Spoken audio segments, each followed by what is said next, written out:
दोस्तों, सबसे पहले सब्सक्राइब करें, नोटिफिकेशन बेल दबाएं और सबसे पहले वाली ऑप्शन ऑल करें, जिससे हमारी आने वाली नई वीडियो की नोटिफिकेशन आपको फौरन मिल जाए। जय श्री राम भक्तों। दोस्तों, ये कथा बहुत ही मार्मिक है, गौर से सुनिएगा, लाइक जरूर कीजिएगा। आज की कथा है तोते की भलाई और राजा की क्रूरता। आइए कथा श्रवण करें। एक बार एक राजा घने जंगल में भटक रहा था। राजा को बहुत जोर से प्यास लगी थी, क्योंकि राजा सुबह से ही शिकार के लिए निकला था और जानवरों का पीछा करते हुए वो जंगल में काफी अंदर तक चला गया था और वापसी में वह अपना रास्ता भूल गया। ना उसे पानी मिला, ना उसे कुछ खाने को मिल रहा था। वह प्यास से इतना व्याकुल हो गया था कि इधर उधर भटक कर पानी की तलाश कर रहा था, किंतु पानी की एक बूंद भी उसे कहीं नजर नहीं आ रही थी। इधर उधर हर जगह तलाश करने पर भी उसे कहीं पानी दिखाई नहीं दे पा रहा था। प्यास से उसका गला सूखा जा रहा था। तभी उसकी नजर एक वृक्ष पर पड़ी, जहां एक डाली से टप टप करती थोड़ी थोड़ी पानी की बूंदें गिर रही थी। राजा ने उस वृक्ष के पास जाकर नीचे पड़े पत्तों का दोना बनाया और उन बूंदों से दोने को भरने लगा। काफी समय लगने पर वह दोना भर गया। राजा ने प्रसन्न होते हुए जैसे ही उस पानी को पीने के लिए दोने को मुंह के पास ऊंचा किया, तभी वहां सामने बैठा हुआ एक तोता टैं टैं की आवाज करता हुआ उस दोने को झपट मारकर वापस सामने की ओर बैठ गया।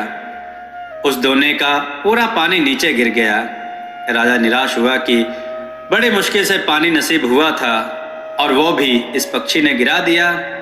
लेकिन अब क्या हो सकता था? राजा थोड़ी देर इसी प्रकार सोचता और विचारता रहा।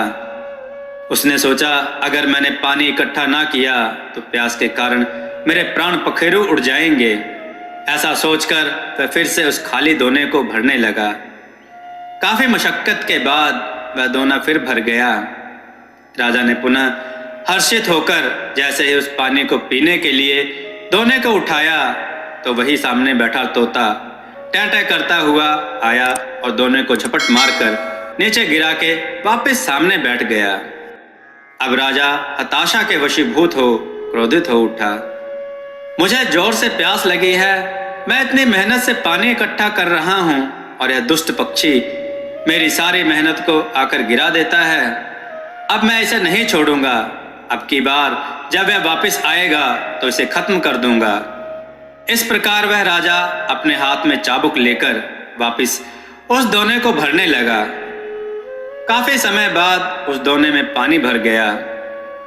राजा ने पीने के लिए जैसे उस दोने को ऊंचा किया, तो वह तोता पुनः टैं टैं करता हुआ उस दोने को झपट्टा मारने पास आया। वैसे ही राजा ने अपने चाबुक को तोते के ऊपर दे मारा और उस तोते के वहीं प्राण पखेरु उड़ गए। राजा ने सोचा, इस तोते से तो पीछा छूट गया, लेकिन ऐसे बूंद बूंद से कब तक दोना भरूंगा और कब अपनी प्यास बुझा पाऊंगा। इस प्रकार तो मेरे भी प्राण पखेरु उड़ जाएंगे। इसलिए जहां से यह पानी टपक रहा है, क्यों ना वहीं जाकर झट से पानी भर लूं। ऐसा सोचकर वह राजा उस डाली के पास पहुंच गया जहां से पानी टपक रहा था। वहां जाकर जब राजा ने देखा तो उसके पांव के नीचे की जमीन खिसक गई, क्योंकि उस डाली पर एक भयंकर सांप सोया हुआ था और उस सांप के मुंह से लार टपक रही थी। राजा जिसको पानी समझ रहा था, वह उस सांप की जहरीली लार थी। राजा के मन में पश्चाताप का समंदर उठने लगा।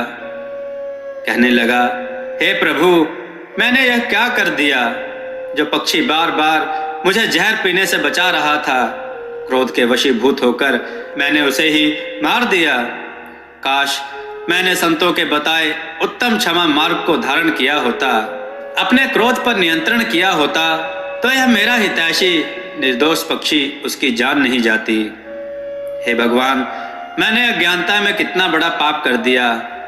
हाय, यह मेरे द्वारा क्या हो गया? ऐसे घोर पश्चाताप से प्रेरित हो वह राजा दुखी हो उठा, किंतु अब किया कुछ नहीं जा सकता था। मित्रों, क्रोध वह जहर है जिसकी उत्पत्ति अज्ञानता से ही होती है और अंत पश्चाताप से होता है। संत कहते हैं कि क्षमा और दया धारण करने वाला सच्चा वीर होता है। अतः क्रोध मनुष्य के विनाश का कारण बन जाता है, इसलिए सदैव जीवन में संयमित रहने का प्रयास करें। दोस्तों, आपको यह कथा कैसी लगी? अपने विचार और सुझाव कमेंट में जरूर दें। हमारी कथाओं को लाइक करें, हमारे चैनल को सब्सक्राइब करना ना भूलें। दोस्तों, हमने एनिमेशन वीडियोस बनाई हैं जिनका लिंक डिस्क्रिप्शन बॉक्स में दिया गया है, उन्हें देखें और अपने विचार कमेंट में जरूर दें। जय श्री राम भक्तों।